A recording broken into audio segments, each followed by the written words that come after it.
Welcome out to another episode of It's All Been Trucked Before. This time we're back on Voyager. Death Wish. Yeah, Death Wish. Not the Chuck Bronson movie. Not the Chuck Bronson movie, but a Death Wish all the same. Death Wish on It's All Been Trucked Before. Hey, if you have a Death Wish, become a Patreon member. Make that your Death Wish. Put that on your bucket list. And you know what? Take care of it right now. Go out to patreon.com/IBD. Get all the... We're about to do some extra special episodes coming up, our in-between season episodes. Get in on that. You get it now, and you can get the special episodes only the Patreon folks do, and you can get to see us. Now, once you do, that might make you have a Death Wish. This is Death Wish, Voyager, It's All Been Trucked Before. Welcome out to another episode of It's All Been Trucked Before. Your skeleton crew is here. This is Stephen. This is Olivia James, and we're here to talk about the movie, or not the movie, the episode Death Wish. Not to be confused with the movie Death Wish, which was I mean, maybe one of them, I don't remember which one, but one of them did have Marina Sirtis in it. So a little Trek connection there. Oh, yeah. I'll cut to my alternate episode, which will tip my hand a little bit, but not too much, really. You listen to this podcast at all. It's Charles Bronson kills Q. That's what happens in that. So Marina Sirtis was in Death Wish 3. Anyway, first impressions on the actual Voyager episode Death Wish.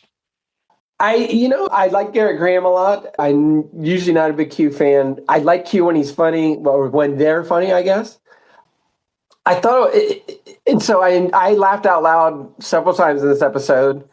I like I said, I found Garrett Graham very engaging as an actor and a performer, and so I enjoyed what he did in it, and I liked it, and I looked afterwards. I think I liked, and I said this before, I like the more, when Q's fun, I like it. When it gets serious, I'm not as interested. This one, I laughed a lot. Like I said, I thought it was one of those where you've got a very false construct to get us there. And I feel like all the Q stuff is, but I know it adds to the lore and it kind of builds the continuum a little, or this continuum thing, or this Q-verse a little bit more. So some of that worked for me and some of it didn't, and we'll get more into that. So overall, I think I liked it. I started off being like, I am going to hate this episode, even though I love Garrett Graham. And then it kind of came around, we get into some questions I feel like we've gotten to recently, especially in this era of Star Trek, a lot of, right to die and Kevorkian kind of stuff. But yeah, and whenever it's like, here we go, we're in a courtroom, it's weird. Star Trek, I think, does an interesting job. I think it and every time it feels like a false construct, whether it's court-martial or menagerie or Measure of a Man. I'm leaving out the one where they accuse Riker of murdering the woman, and I should have that title memorized. Perspective, Stephen. What's that? Oh, how could I possibly? I don't know. We only said that title more than any other title.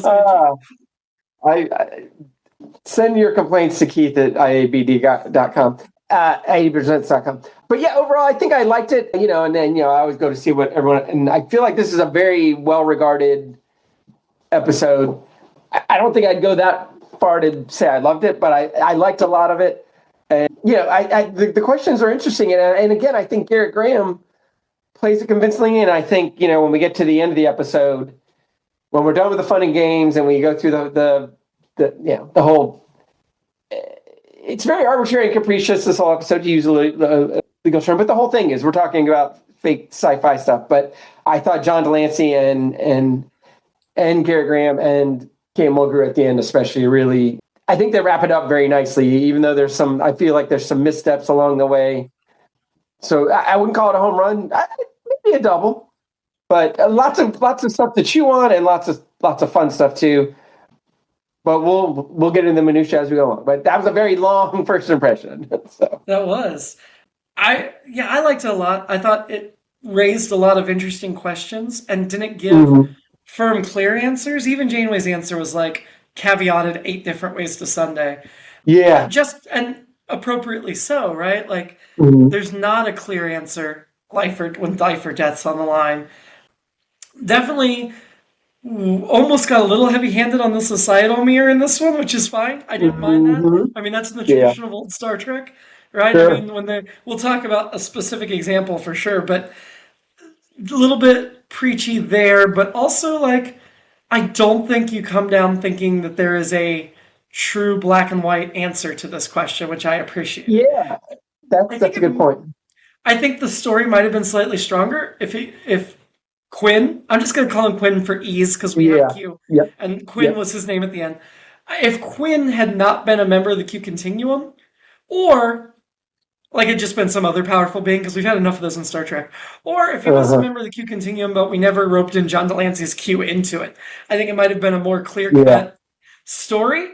Instead, in retrospect, what it feels like is the start of something because the end of this episode leaves a very big promise of more to come in a way that was very different Hmm. from Q's appearance in Deep Space Nine, where Cisco slugs him and you're like, yeah, Q's never coming back. On this, Yeah. he basically promises to come back, and he will. He will be Yeah. back. Okay. And the ramifications of the end of this episode will play out in Voyager. It's not like, oh, we've forgotten all about the court case and Q's Okay. like come to Jesus moment. That will continue. That will not just be forgotten when Q's Okay. subsequent appearances. And so that's where I don't say that Q's next gen story is better or worse because he served a much grander purpose in the next generation. I mean, the relationship between him and Picard were the linchpin, but there was a whole like humanity hanging in the balance question where in this show in Voyager it feels like a much more personal Q story, and his relationship with Janeway is quite different. And I mean, I guess there's still high stakes because the Q continuum is on the line, but at the same time, it's like, yeah, but the Q continuum is this ambiguous thing out there that we glimpsed once as a Yeah. rest stop, whereas like all of humanity is not ambiguous. It feels more Right. present. I mean, you could argue the collapse of the Q continuum could actually destroy every race in every universe. I don't know that for sure, but I'm so the stakes should actually be bigger, but they don't feel bigger. Q has a nice arc in Star Trek Picard too that I think is excellent and very personal. So that takes into account all of Q's trajectory as a character.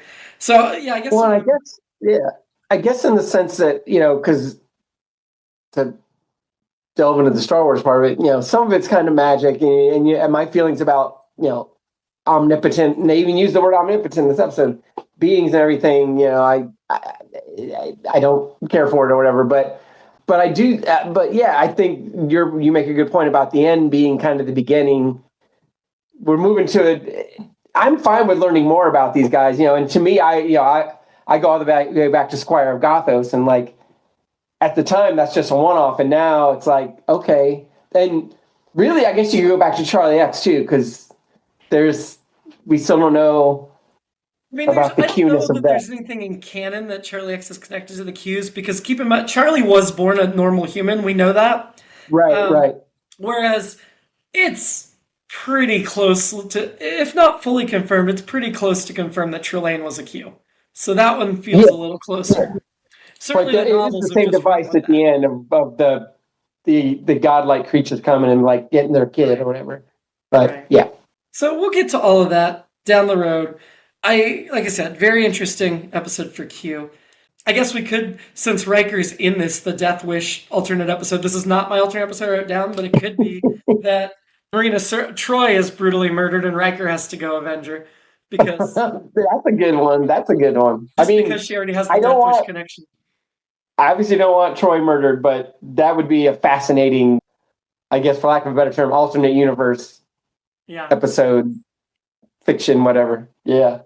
I agree. I don't want I, her murdered either, but yeah. I feel we like if she certainly. was murdered though, it's definite that Riker would be go and find them I think that's and maybe certain. I get the mean, gang together. well, we saw in All Good Things, the TNG series finale, that she had died, and it wasn't murder, but she died, and it screwed Riker up for life. Hmm. So, there's definitely something to be said there. But anyway, Yeah. we start out with this strange comet that, and you almost think it's going to be a science mystery because it's like, ooh, there's a Yeah. comet, but it doesn't behave like a comet. We don't really know if it's a comet. And Chakotay has the line about it looks and feels and tastes just like a comet, and I'm like, taste? What the heck are you smoking, Chakotay? He must have just got out of one of his vision quests because that was confusing. So they beam a sample of the comet aboard. I don't quite get how that works because if you could Yeah. beam a sample of solid rock in other circumstances, I feel like it would have been used before. And instead, they're like, yeah, we're going to beam interior, a piece floating on the inside. So are they like, I don't know enough about astronomy, but are there actually like Yeah. inside a comet pieces of the comet floating? Right. Yeah. I guess I don't know either. Like, I guess I need to do some cover research. It's been a while. I mean, I'm sure they're not all necessary. Oh, it does say that comets have pieces of dust rock and frozen gases ice packed together inside the nucleus. So Okay. there are specific components inside a comet Okay. in the nucleus, which is where they took it from. So I guess there is some science there. I was I always confused, think of but the comets as confusion being is my ignorance. They were scientifically sound. okay. I always think of comets as being like hot because they're going across the galaxy, but I know there's also ice and I was gonna say I thought comets were cold because they're away from suns and stuff. I feel like we as a society well, I think I'm thinking in like sports terms of comets, like maybe you know what? Maybe I think I'm the one attributing heat to it. But yeah, like icy small solar system body or interstellar object. So yeah, there you go. Yeah. It says they become Get hot when they warm and pass near begins to the release sun and the gases. ice turns into a gas. Yeah.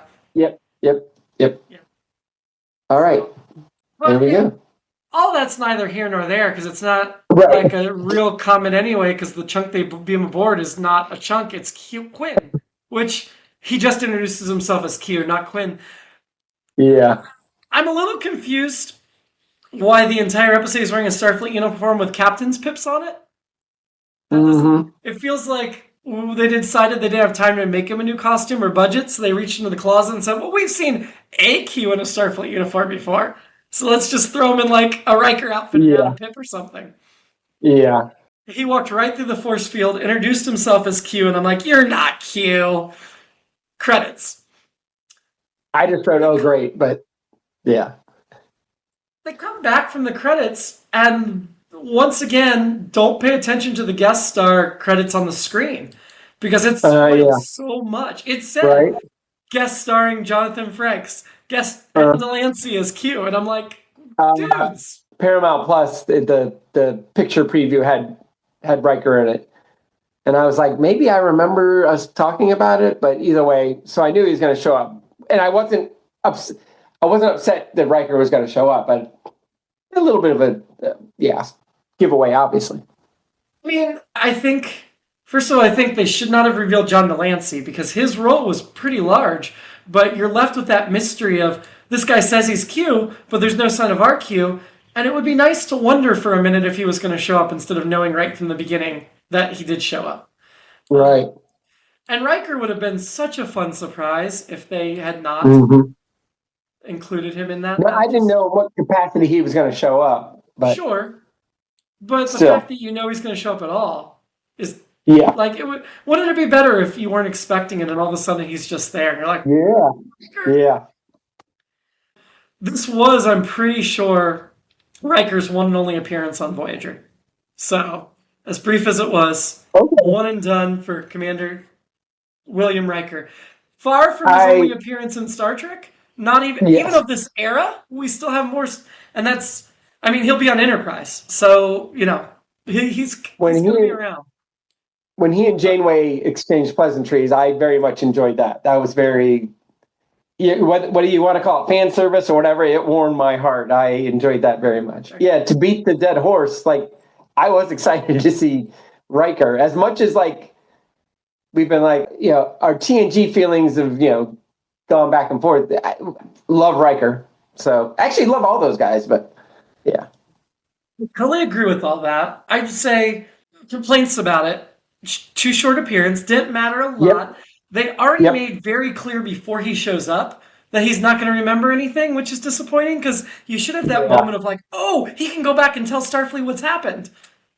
Yeah. Well, see, in that scene, when the three of them show up, I'm like, all right, I'm already laughing. I've been laughing. Let's keep this party going. Let's make it funny.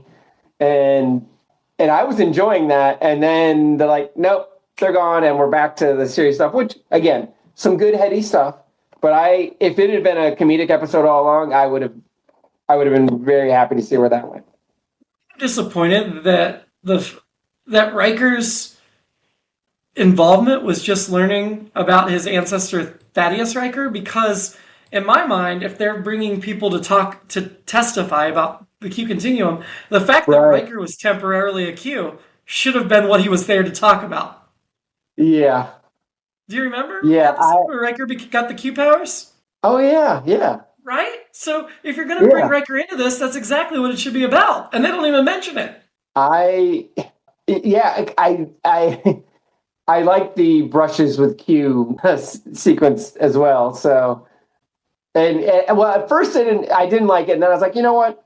This is actually I do kind of like this, because at first, I will say this also, early in the episode, I got very like, Q's, and then I was like, then I just relaxed. I was like, you know what?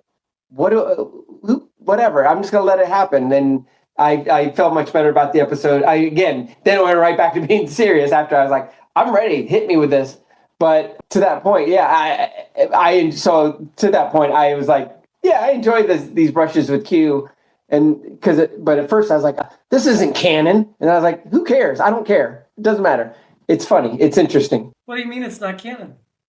No, it is. Oh no, in my brain I was like, this isn't canon. This doesn't count. And I was like, you know what? It does, and who cares? This is actually interesting, because I mean, it gets because it starts building because at some point they mention humanoid. One of the Qs, I think, Q, not Quinn, I think mentions the whole. He emphasizes humanoid, and so it's like, okay, between them and the Odo's people, and then the other people that seeded the galaxy.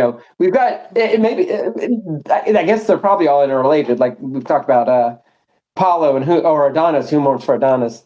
Similar track, but yeah, I don't know. I don't know if they're related or not. Yeah, but yeah, I did get echoes of. It's a big universe. I did get echoes of Odo's people, the founders, in the way they describe the continuum. That we all get to decide, and we're all a body. Felt very changeling opportunity. This may be another thing I just forgotten over time. Was Q always the sexist? Well, yes. Okay. He didn't interact with the women a lot, but he did make comments in TNG that revealed him to be sexist. And this is my thing, and I guess it makes sense really when you think of the universe and everything else, but it's like, wait a minute, you're supposed to be the higher power and you're sexist? How enlightened can you be? But a lot of the people who run things are sexist, so as we've learned over time. So towards the beginning, we find out that this Q, Quinn, wants to die.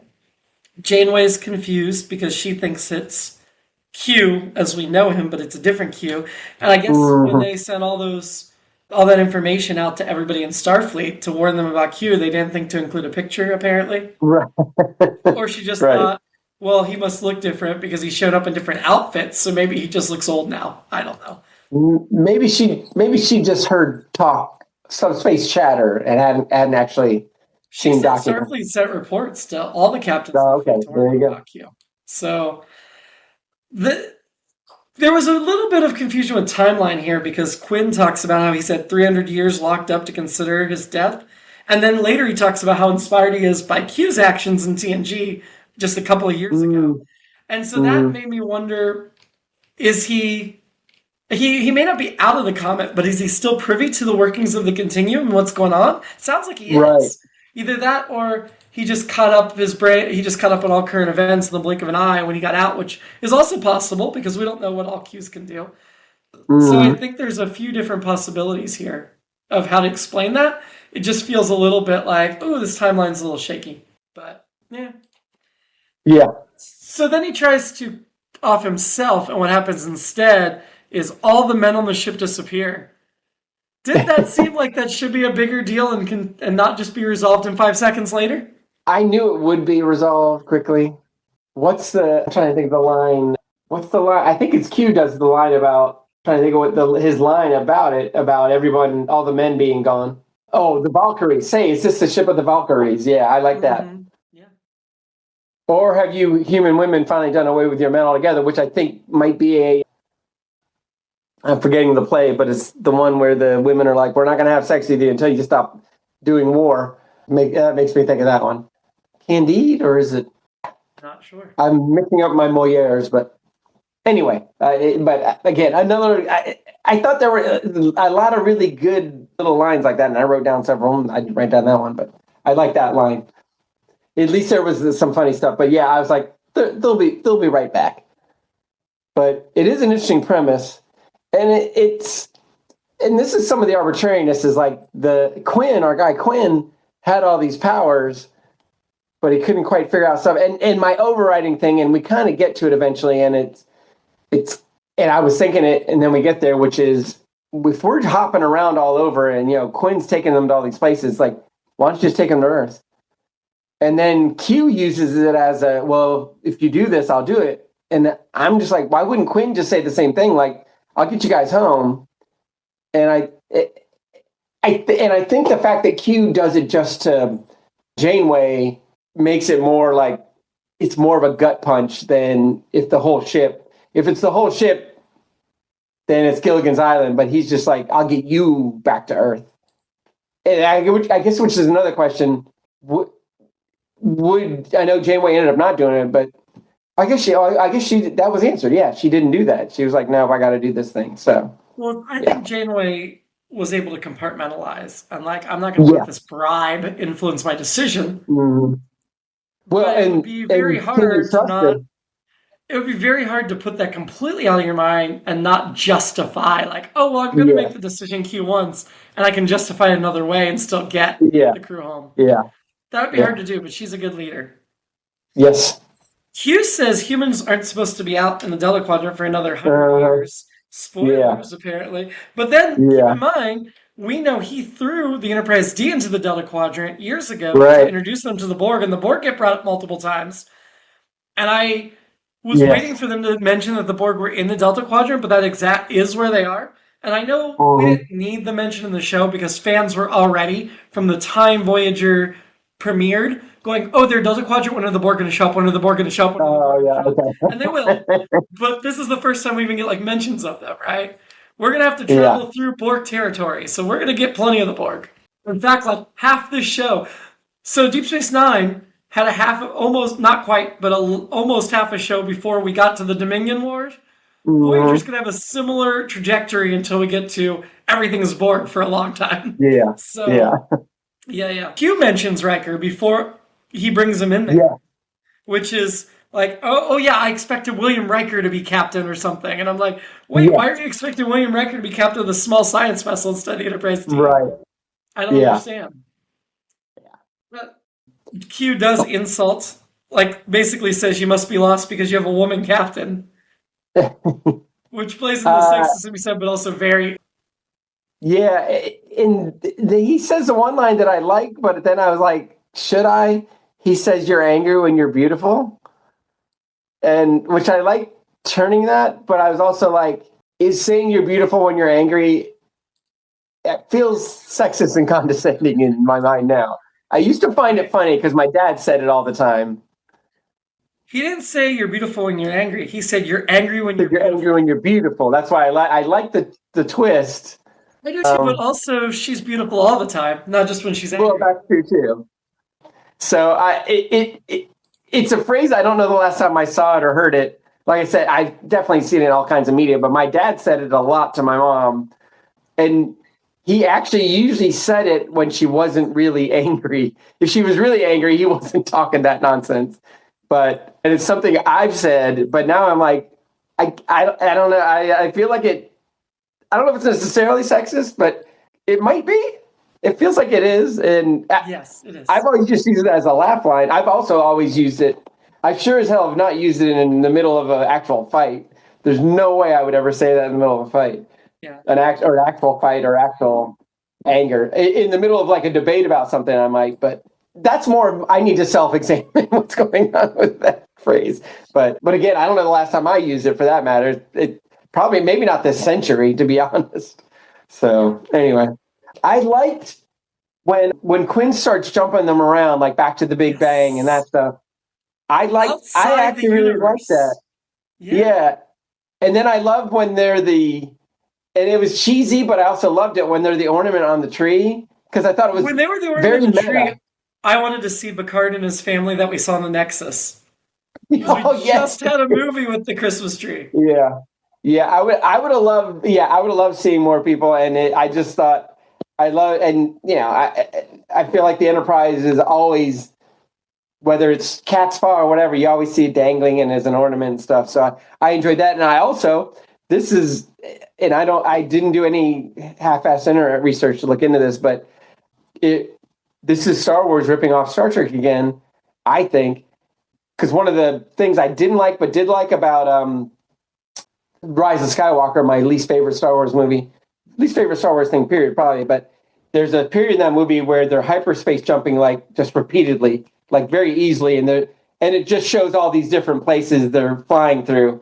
It doesn't seem plausible of course we're talking about a fantasy sci-fi film, but it doesn't seem plausible. But the last time I watched it with the Star Wars Minute guys, 1 minute at a time, that scene though was a lot of fun to watch because it's like, oh, in a different place, in a different place, in a different place, and I enjoyed that about this as well. And then I think, and I definitely believe J.J. Abrams could have seen this and stolen this or borrowed it, whatever. But it's actually one of the things it's one of the few things I really like about that movie. I like it in execution. I don't like the concept of it, but as a person watching a screen, it's good stuff. So Yeah. So the debate that Janeway is having is basically life in prison for eternity or allowing him to do suicide. I do think that's a yeah, little bit different than our society of debating life in prison versus execution because the eternity makes it mean something different, right? yes, But there's yeah, still a certain connection to, and they hmm bring it up more directly when they're like, how can a society outlaw suicide but still practice capital punishment as yeah, ours does? And that's yes, where I get into the weeds because I'm like, first of all, I don't think we should have capital punishment. I am in favor of abolishing capital punishment, primarily because of how often we get it wrong. If we yeah, knew with 100% certainty that everybody that was yeah, sentenced to death was guilty, I I wouldn't love it, but I'd be less against it. I'd be like, well, I I, don't think we should, yeah, but I at least understand it. But when we know we get it wrong so often, yeah, it's yeah. inexcusable that we still do it. I Inexcusable. think I think our last Death Wish episode, or Kevorkian episode, I can't remember who it was that wanted to die, and we had our people had the debate. But yeah, when I started law school, I was probably starting to get on the fence already, but I think I might have mentioned this on that podcast that one of the elements of capital punishment or any kind of punishment for a crime is retribution, and so it's that. But as you said, but my problem very quickly was like, and I thank one of my law school professors who his job, and I think it's still his job, is he defends death row guys, and that gave me a different perspective. And then just reading any amount of literature, actually a couple of law school professors that pretty more, I wouldn't say specialized, but they're experts on it. And just as you're saying, it's if retribution doesn't work if you're not sure about whether that's the right, or if it's done unevenly, or and we know justice isn't even enough. And so again, to your point, the fact that we know justice is uneven, we can't. That's got to be off the table. It's got to be off And the yet we table. still do it. We do, On the other hand, and I know. And the thing assisted is, suicide. Yeah. people are like Ted Bundy should be killed. It's like, well, duh, yeah, he should be, but that's not the guy that's always getting killed. It's this guy. So, and That's I the don't want to thing. pay for that guy to be in prison. It's like, okay, but still, That's the thing. that's If a you have worse an punishment to me. Which is part of the argument here. Is like, right, isn't that a worse punishment? You got to if you live have with an this. if you have an irredeemable psychopath that will Yeah, never feel guilty, never learn from mistakes, yeah, and can't be yeah. rehabilitated, and you know with certainty that they're guilty, because I would make allowance that there could be an unredeemable psychopath out there who doesn't do anything Sure. wrong because he knows better. And of course, it's going Yeah, to be a he because he knows better, yeah. or just doesn't. It's not a danger to society. So even that, like, you're still, even if you know Well, they're and a again, psychopath, that doesn't justify yeah. killing them. No, if they're asking for death like Quinn here, okay, then we have a conversation. But that's a another whole different and thing. another part of, or at least it's supposed to be, and it happens sometimes, but I don't think our system's built this way, not in America at least for sure, is rehabilitation. And that's such a small part. We're all about incarceration, the retribution, and that's part of the retribution too. But that doesn't help with the rehabilitation, and that Well, we have so many reoffenders. If we would focus on yeah, rehabilitation, that number would go way hmm down.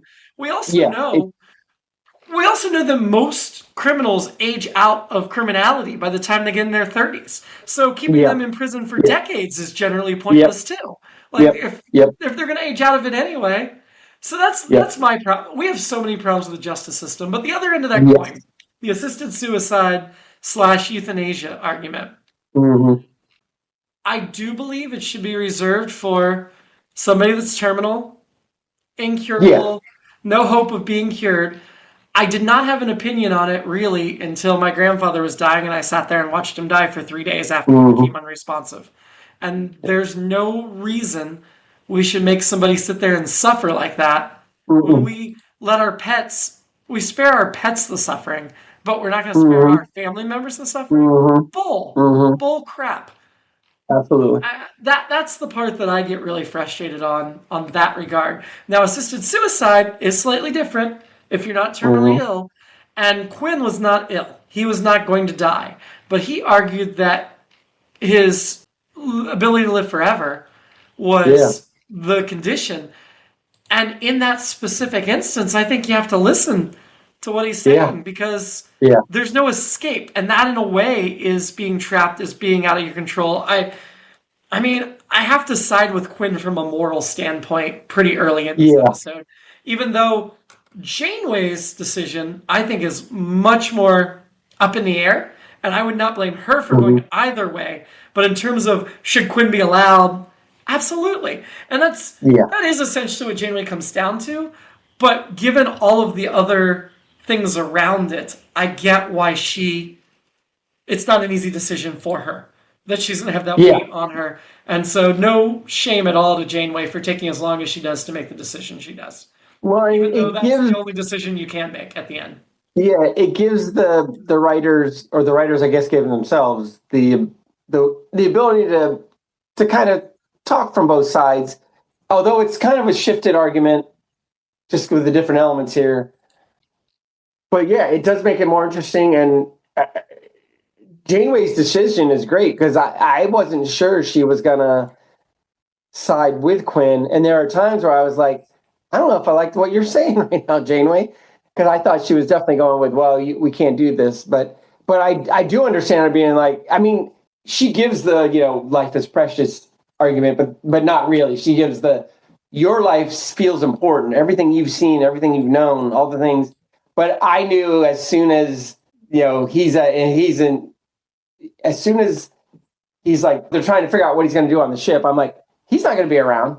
And some of that was spoiled by Wikipedia, but I would have I guessed that either way. But and it's weird because it's tragic ending, but it's also like good for him that he's. And I always say this: I'm a narcissist, so I think immortality would be great, but I'm never going to get a shot at it. So I mean, at least I don't think so so. yeah. I mean, Riker once said as he told Picard at the end of Generations, he planned on living forever. Yeah. I would say in terms of that, I lost my train of thought. I had something good there. I swear I did. Oh, Quinn staying. So I Yeah. agree with you that it seemed pretty obvious that he wasn't going to stay, even though that was not a true alternate episode, but just kind of put down there alternate episode, right? Mm-hmm. The reason I think they played it a little bit ambiguous, and the reason there was hope that he might have stuck around, I think, was Q's promise to return. Like, if Q says I guess that Oh, kind of right. happened right at the end, after we already know he's dying. But if we think Q's going to return, then Quinn could be a good hook to get him to return. Like, maybe there's some last minute save. It seems really weird to me the doctor can't save him from ingesting hemlock. Like, they can't pump his stomach or something. I feel like that's Right. not a rough enough. That's not a rough 24th enough century thing seems like, to be yeah. saved from. I feel like the doctor Yeah. should be able to save him. It would have been more Yeah. interesting if the doctor say, "Yeah, I could save him, but he signed a DNR, and my programming doesn't Right. allow me Right. to save Yeah. him." Oh, that's an That interesting would have take. been, 'Cause- and that could have just been a 30-second where Janeway's like, "You have to," and the doctor's like, "I'm literally not possible. If you can do it, great." And Janeway's like, "I don't know how." So I think that would have been cool. But yeah, Because then you're into the true, literally the Dr. Kevorkian Hippocratic Oath versus, yeah, yeah, respect the patient's wishes. yeah, So jumping way back because we yep. got ahead of ourselves there. When it Sorry, comes to yeah, writing, though, I do it. No, no, you're good because it was a stream of consciousness that worked really well. It naturally flowed. I'm just saying we're talking end of episode again. I've got lots yes, under. yep, yep, me too. Me too. But I do want to say with the writer, because you mentioned who was writing this. Yeah. It's teleplay by Michael Piller, our showrunner at the time. Mm-hmm. Story by a man named Sean Piller. Any Huh. relation? It's his son. It's Michael Piller's son. He got to Oh, write two wow, okay. episodes of Voyager. He got to write 2 episodes. So Hey, that's pretty cool. One of our regular sometimes Nepo directors, babies James work out O'Connell. pretty good. I know we're supposed to be mad about Nepo babies, but sometimes it works out. Well, and also Sean Piller, if you look at his IMDb resume, he has other credits. He's been a producer on Okay. The Dead Zone for 81 episodes. He was a producer on Wildfire for 52 episodes. Producer on Private Eyes for 40 episodes. Wildfire, was that the one? Yeah, Wildfire stars Nana Visitor. Was one of the stars of that. I did remember that. Okay. So he worked with her. He only has these 2 Voyager credits, but he has 13 different shows he's been a producer on, 6 different shows he's been a writer on. He did have his first writing credit was the episode Journey's End, which was Wesley Crusher's last episode of TNG. He's got Okay. a based on Pawn material for. So he gave the basis of that, and then he wrote Voyager. And then he went on to write a TV movie and co-create The Dead Zone and co-create it. Yeah, so he has some things. He's also a director. And by this point, he was already in his 20s. He wasn't, newborn. So, Yeah. I think this was probably good. I'm not upset about it. But, was married to Lindsay Price for a while. Not anymore. That's what I just came across. I'm like, oh, hey, good for him. Quinn goes to Tuvok, and part of the reason he goes to Tuvok is apparently Vulcans have ritual suicide when they reach a certain age. Yeah. I don't feel like we ever hear about that again or explored at all. I mean, even we already watched Sarek suffering needlessly through his disease, and he didn't do ritual suicide. So I don't know what it takes to get to that. It threw me into is there something I forgot about? Is it a real thing? It feels like a thing that Vulcans would do, like the Native Americans, just walking off into the woods, or the Aleutians, or I think we can say Eskimos. I can't remember, but you just get on an iceberg and you float out into not an iceberg, an ice floe, and float out. But I wrote down, I thought that was interesting because it's a TNG trope.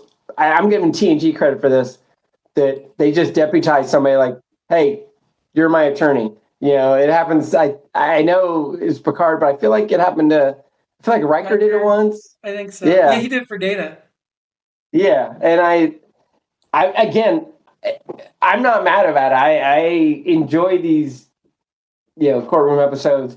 This one's tricky. Not tricky. It's tricky because usually I'll put on my legal hat. In this case, it's like this isn't really a legal stuff. It's just there's no legal basis here. And once you're into Q territory, there's no real well, this is the way this would work. Yeah, Samuel T. Cogley would have been wasted in this instance. Yeah, but I like the idea that, and maybe this makes me like the Q more in a theory, is if it's the Continuum has this thing where they have to honor certain laws, even though they don't honor a lot of them, but there's certain laws they have to honor. I don't know, or maybe it was just Q wanted to go through the process with Quinn to figure. And again, I'm jumping to the end of the episode, but we kind of get to where he's like, yeah, I kind of learned some stuff here. And so maybe he was like, I want to learn some stuff too, but that's why he let this happen. So maybe. There are 2 Qs at this point in the episode, and they accuse Quinn accuses the Continuum of being afraid of the unknown, which makes the Qs feel more accessible and relatable than they ever have before, right? Because we're all afraid of the unknown. That's just part of existence. And I like that Uh-huh. for all their power, they still have that vulnerability, for sure.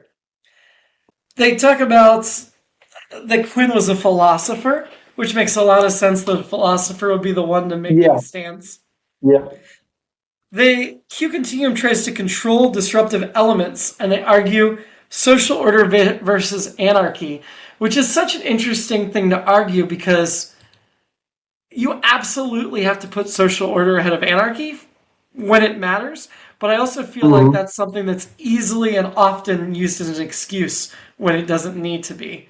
I do think Yes. society should strive to be as free as it can be, Hmm. even with the caveat that sometimes it can't be. The default should Hmm. be the freedom of the individual, right?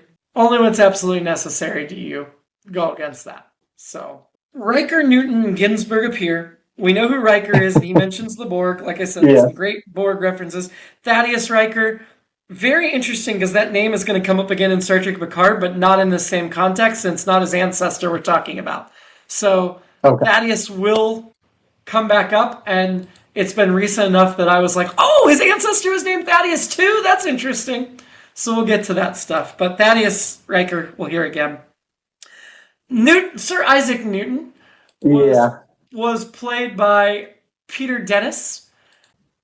He didn't have a lot to do, so I find it really hard to decide if he did a great job or not. But he was best known for Yeah. Shrek, voicing Shrek. Yep. He does 2 episodes of Voyager. He plays an admiral later on down the road, like towards Okay. the end of the run. He was in Sideways. He was in Yeah. 10-Inch Hero. Yeah, it's one of the last episodes of the series. He plays the admiral. His last credit was an guest episode of ER, because then he died in 2009. And that was a Yeah. 2008 episode of ER, because I forgot ER was still on in 2008. God, So, if I'd had to bet on that, I would have bet against that. Wow. and two, I didn't Um, realize it overlapped with Grey's Anatomy so many years. And Grey's well, Anatomy's yeah, not getting it, but I didn't realize that either. I thought it had been off the air, and they're like, no, it's still going. I'm like, what? mhm. He also did. He was in the Summer of George episode of Seinfeld.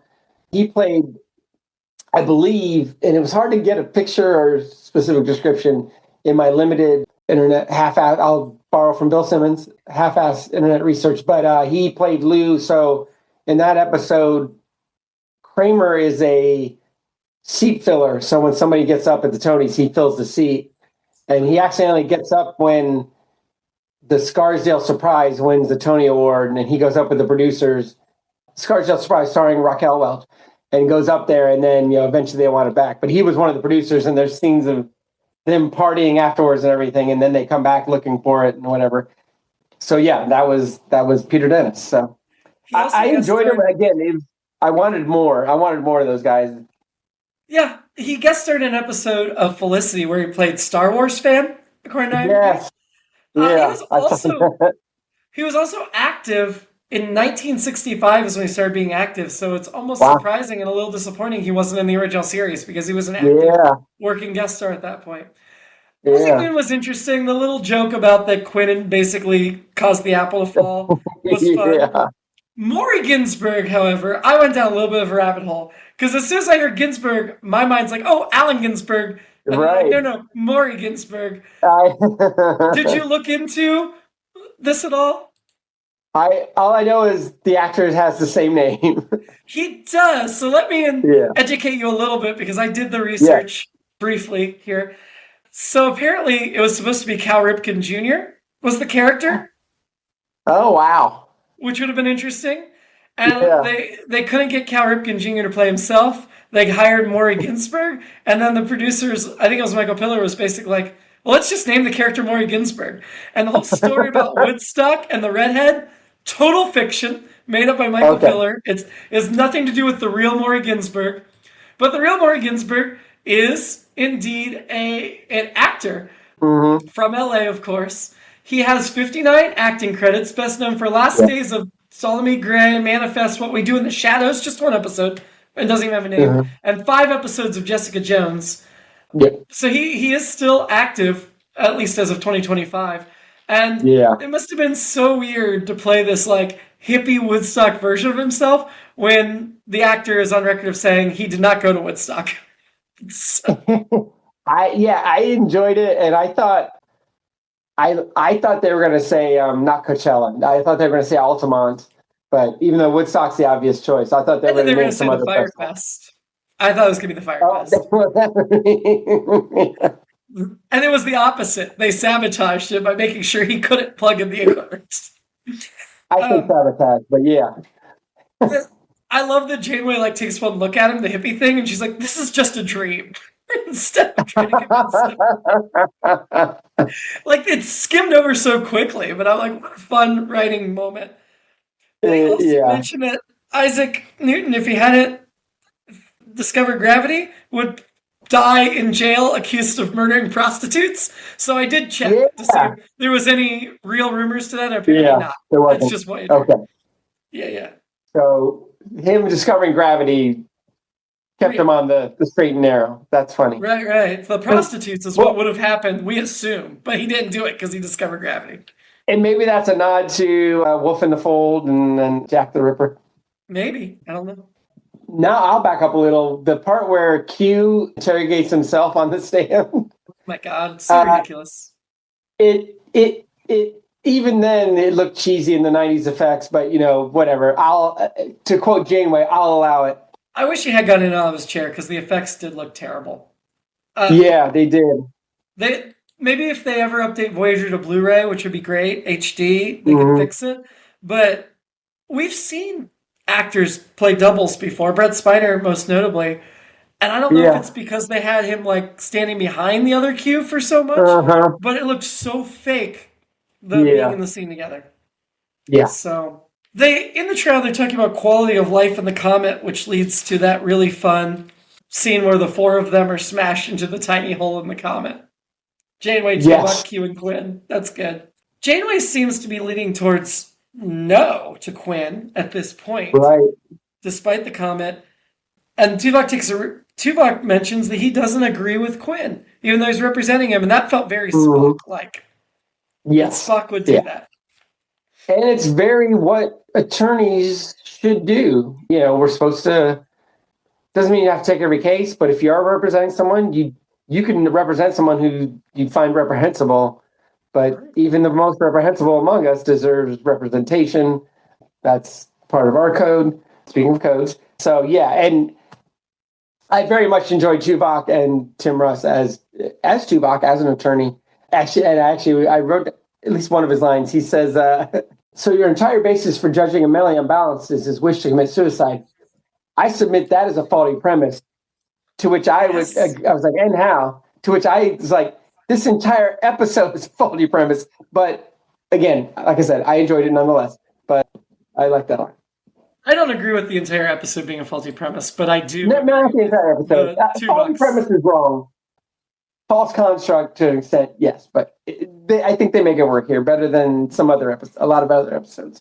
The Million Balance stuff, I thought that was actually an interesting conversation there too about what Yeah. constitutes that, and then we get into the thing of like, well, hey Q, you did this thing, you had your own issues, and it kind of leads to that reawakening of Q used to fight against the continuum instead of doing this other nonsense or whatever. Well, I feel like that was so easy to forget in this episode. Like when Mm-hmm. Q shows up to represent the continuum, I had forgotten, but that was like an actual plot of a Star Trek TNG episode. Like it was. Yeah. I like that this in a way was a sequel to that, Mm-hmm. and I like that it was almost a correction on the character because Q in the end of TNG seemed to have left that part behind, and I love that the Mm-hmm. Pillars took a moment to say, "Hey, this doesn't quite add up. Let's talk about it and find a story for it." Yeah. Janeway trying to reason with Q was really good because it felt for a minute like she thought she got the upper hand with him, which of course she didn't. Like Picard would sometimes think he got the upper hand too, and sometimes he sort of did, and Mm-hmm. sometimes he sort of didn't. And I think Janeway made some good points there. I like that she did his research and says like you're many things, mainly a pest, but you don't lie. I love that whole Yeah. thing. Q And dangles the Earth. that's actually an important thing to establish as a principle because, like, always my problem with these beings is it's so arbitrary. But if you can be like, all right, they do many things, they don't lie. They Right. might be not good people. Their arguments might be nonsense at times, especially Q's to me. But if the deal is they don't lie, they might exaggerate or whatever, then that's a good attempt to establish that. So I like that. So Vulcans don't lie, right? But Spock lies. Right. And granted, he's only half I Vulcan, but we've exaggerate. seen other Vulcans lie too. Yes. They don't say Qs don't lie. She says this Q doesn't lie. This cute. Yeah. And we will see this Q lie eventually, but I don't think it ever is a plot point like, oh my god, he lied, that's not like him. I don't think that happens. But I think she's Yeah. right up to this point we haven't seen him lie. And when we see him lie down the road, I think we can just assume without discussing it that his exposure to humans and what he'll go through in Voyager probably leads him to be a little more different than what he was before, right? He's going to go through some Yeah. stuff. But him dangling the Earth as a bribe, at that point, Janeway almost has to rule against him just to show impartiality. But that Yeah. in of itself, in retrospect, it could be that Q genuinely was offering a bribe. It could be that he was trying to bribe her to make sure that he lost. Because part of him didn't want the Continuum to win. I don't know. I'm just saying. There's some question in my mind about why. Yeah, I started to go this way earlier, but like, so he's only offering her Earth, right? He's not offering the whole Voyager Earth. Yeah, well, no, he does at one point say, like, you're the captain that brought the ship home. And there'd be a ticker tape parade and everything for you. Oh, So I yeah. think he's going to bring the whole ship home. But See, that makes it trickier because I almost think the good of your crew ahead the good of one Q. I think I would. I think Starfleet principles would not allow that. I think I would. The crew ahead? Yeah, if I could get my crew home, yeah, I think I would. Although, But would you sacrifice? I guess I we also could trolley wouldn't trust- problem this out. also wouldn't trust Q. I mean, I would see him giving them home, but I think she should clarify, like, the same time period. We're not going to mess with things that way. Right. Although I guess if yeah, he puts her in the wrong time period, they'll just slingshot around the sun. It'll be fine.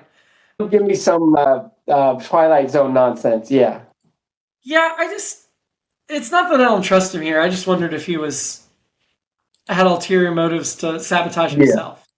But Yeah. I don't know. There wasn't anything in there to make me think that was what was going on, but I don't know. Part of it was like, is this what's going on? So, whatever. Yep. So they go, and I'm not sure. They go to what Quinn wants to be like. This is kind of what my existence is, or at least in terms that you can understand. And Janeway says, "I can't say I entirely understand what I'm seeing here." And I was like, "Yeah, you're right." But Well, that's the continuum. yeah, and I feel that way about the episode and the continuum. But Yeah. I also, at that moment, but I also would say by the end of that whole scene, I think it does kind of make sense. I thought it made sense to me. I still, they touched a little bit on this weird thing that we've had in a couple other episodes where it's like, well, if you're not actually verbally talking, then it's not really communication, which I don't think that's true. No. But that's kind of where they went, I thought there, but that's later. But anyway, so yeah.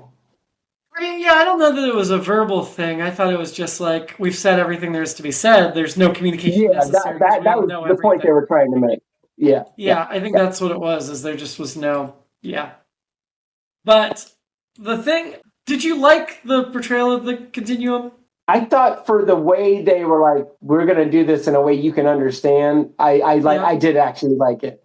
And maybe there is an element of like, we always talk about TOS, like, oh, well, they had this backlot and they had this set, and so they got to use it. And I mean, that's all through Star Trek to an extent.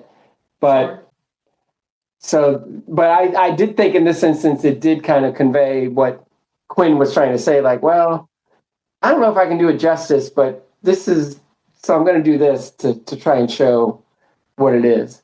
Well, and Q didn't argue. Like, Q was like, yep, this is what it is. Like, so I think it was pretty accurate. There were so many fun elements to this scene. You can say they used a backlot, and they did. I'm not arguing that. But they went out of their way to add all these little touches in production design that made it unique. Like, there was the never closes sign. There was the clock with no hands. There were the magazines, the old and the new. And then they talk about, I've been the dog, I've been the scarecrow, everyone's been the scarecrow. And it's just Yeah, like, yeah, what a great. And why have you been the dog? Because I could. Like, because I hadn't been. And so that just shows you they've done everything possible, right? Like, you were so bored, you were willing to be the scarecrow and just hang on the ball because you've done yeah. everything else. And So, that's right before the Janeway line of I have to say I'm not completely understand what I'm seeing here, but eventually she does understand it. So and so did I. At least I felt it. So yeah, I think so too. The Quinn appeals to Q, and there's a real inspiration there that Q was inspired by him. And like I said, I like coming back to that. We had the scene with Q in bed with Janeway. Have we had a scene with Q in bed with yeah, Picard? I feel like we have. yes, yeah. It felt to me like Q was cheating on Picard a bit in this episode. It definitely felt a little creepy, and then he makes his peel like I know how to show a girl a good time. Outside of that, though, again, great evening wear for Janeway, fantastic. And I like that she felt the need to cover up. And I'm just like thinking, I'm thinking like Patrick Stewart in Extras, like Q's seen it all, baby. He's already seen it all, so it doesn't matter what you cover up. He's No, seen but it. it's still very intrusive. And it just makes it, she's just accessorizing even more. It's like, wait a minute, you've got this great pink, I can't think of the fabric, but and then she puts on the top over it. I'm like, this is just amazing. And of course, she looks great always. But Do you think she should have gone for Q? Q was trying to seduce her here, like saying, yeah, forget yeah, Mark. yeah, And he had such an ego, and he yeah. offers her. Yep. When he says forget Mark, that I got pissed off.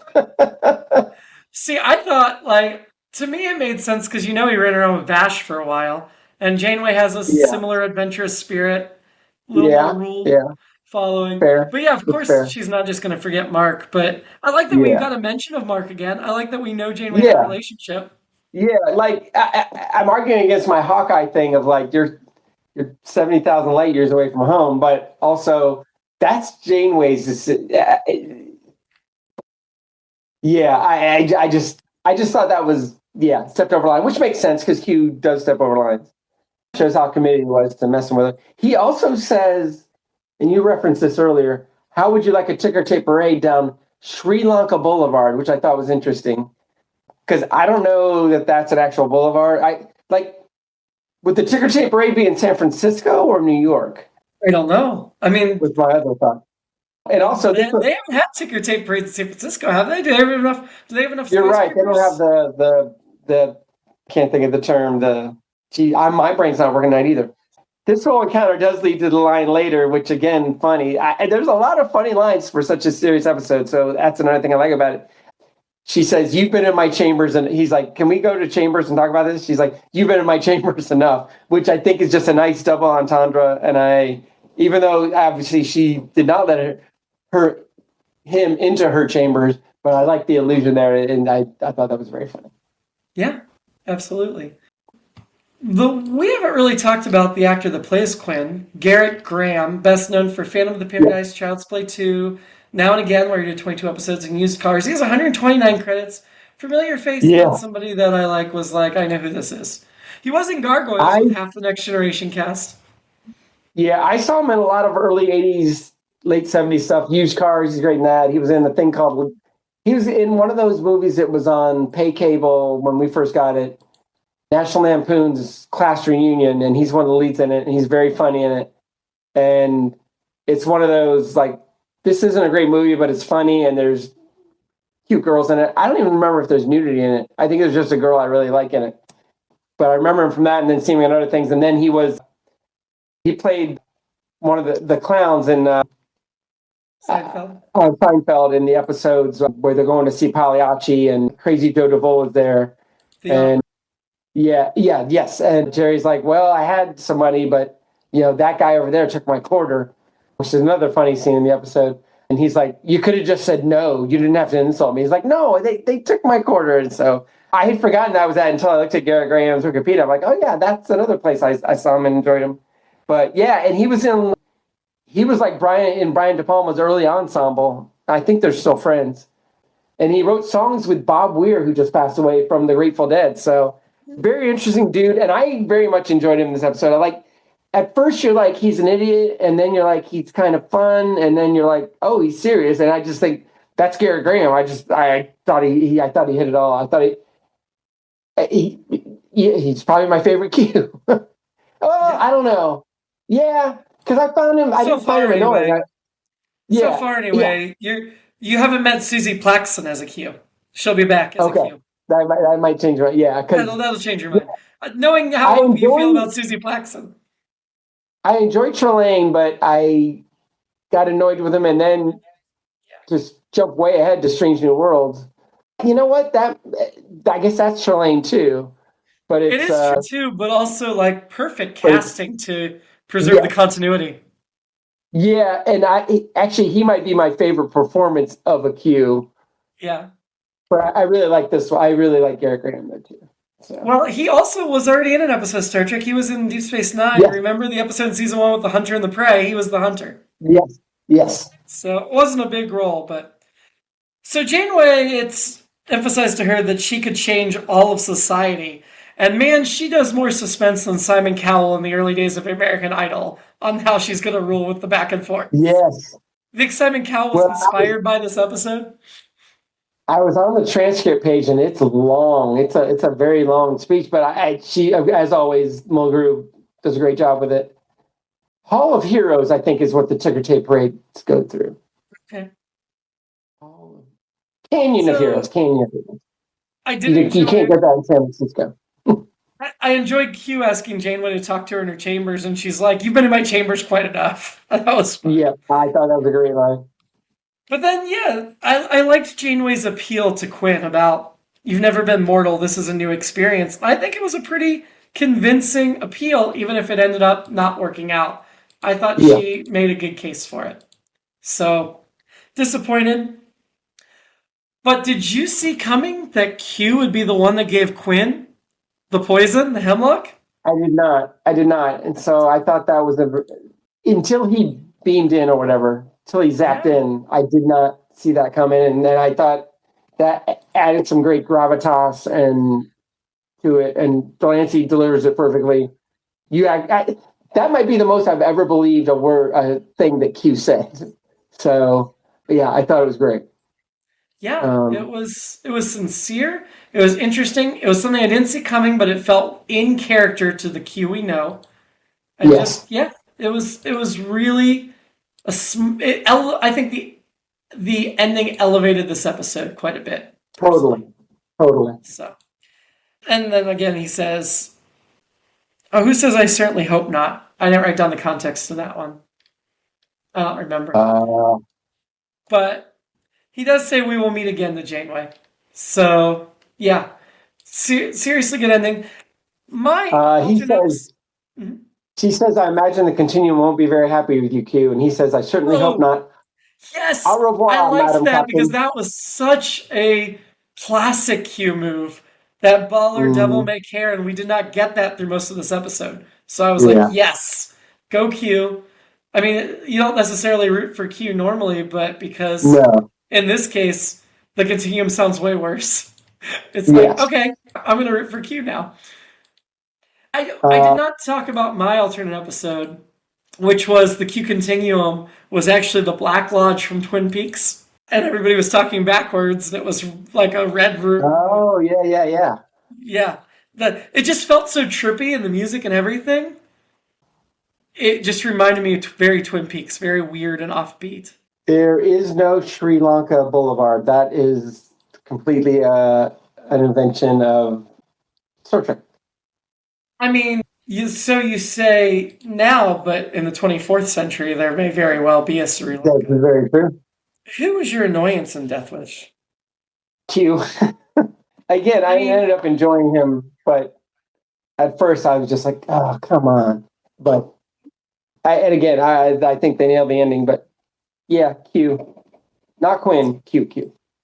yeah, I think the end justifies Q, and he's not annoying me, Mm-hmm. but so much of what he does earlier, and I don't usually choose Q as my annoyance, but I would say, as much as I liked where this took him and how it ended up through a lot of the episode, And part of it is there's just no other character that was annoying. So I'm gonna Yeah, second yeah, your cue. Even though honestly, with that turn at the end, I would not have put him annoying if there was another option yeah, that yeah. seemed even reasonable I or agree. halfway I reasonable. agree. Who are you having a drink with? Riker. Of course. I was going to do Riker. I scratched it out and wrote Q. But again, Yeah, I'm specific to the Q at the end of this episode and the stuff he went yeah, through yeah. and what he's facing now. I will say, just to back up, 2017, Den of Geek ranked Garrett Graham as the best guest star on Star Trek Voyager. I So, mean, I thought it was a great performance. It was kind of yeah, understated in a lot of ways. So it yeah, wasn't one of yeah, those stand out like, oh my God, he's killing it. yeah, But if you think yeah, about it, yeah, he's really good. yeah. I really like him. Yeah. So who was was he your inspiring? No, I guess he should be, but I'm going the. I know it's boring, but Janeway. I very much wanted to lean towards Janeway because obviously the things she did in this were inspiring, and Yeah. her putting justice in front of the crew, getting home, and all of that hmm stuff totally makes sense to pick Janeway. I'm going to go with Quinn though because I think it takes a lot of courage to Yeah. buck the continuum, and given Yep. everything he went through and how hard he fought and the way he fought, and hmm he clearly did not have a plan going into it, which makes it even hmm more impressive what he did and what he was willing to risk because it wasn't a plan. It was just this is unjust and this has to stop. Yeah. Um, so I'm going with Quinn for sure. Yeah. Good choice. Ranking the episode Mm. with the caveat this has been a poor season so far. Yeah. I would like to start towards the top. I think. I think so. 5 minutes in the episode, I would have said no way, but by the end, I was like, you know what, this probably is one of the better ones. So while we're on the subject of TNG, let's compare it with Projections, the Barclay episode. Better or worse? I think I'd go above. I'm there with you. I Yeah. agree. I'm above as well. Above that is Resistance. It's a little That was a closer. really good episode. That was a really good Yeah. episode. Yeah. I could probably go either way on that. Speaking of great guest star appearances, that's the other one I thought of immediately besides Garrett Graham when they were like, he's the Joel Gray. best. Joel Gray. Yeah, was good. I think I want to go below Resistance because Yeah. Joel Gray gave such a powerful performance and how Yeah. tragic his ending was. What is that number one for the season? Resistance is number one. Okay, that makes sense. All right. So I'm very comfortable Yeah. with putting this number two. I think Yeah. that's a good Yeah. spot for it. Yeah. Next week, Deep Space Nine Ascension. A man claiming to be the emissary comes through the wormhole. Cisco is happy to give up his position. Meanwhile, Keiko returns and O'Brien stops spending time with Bashir. But if you want to Interesting. just stick to Voyager, join us in 2 weeks for Life Signs, which the Doctor saves the Vidian. Remember the Vidians? Dying from the I phage do. by Yeah. placing her consciousness in a holographic body and then begins to fall in love with her. Oh boy, I can't wait to Yep. see the guest star. Yeah, you will. I think you'll be pleased, quite honestly. I could be wrong, but I think you'll be pleased. I bet. Seska does pop back up, but the main guest star is Susan Deal as Dr. Dinara Pell, and she's wonderful. So Yeah. she also has a Seinfeld credit, so we can talk about that next week. She was in in 2 weeks. She was in the season 3 episode The Nose Job, played Audrey. Oh yeah. Yeah. I think she was in the TNG episode. I think as the weird thing in space that destroys the planet that Riker's on and kills her character. Let me see. I was trying to find real quick.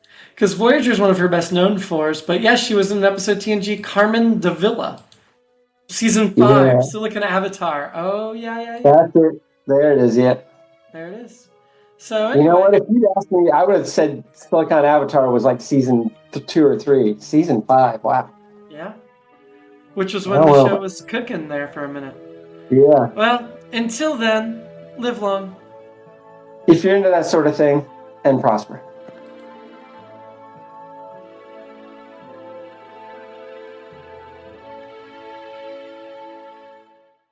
It's All Been Done presents Who's got the time?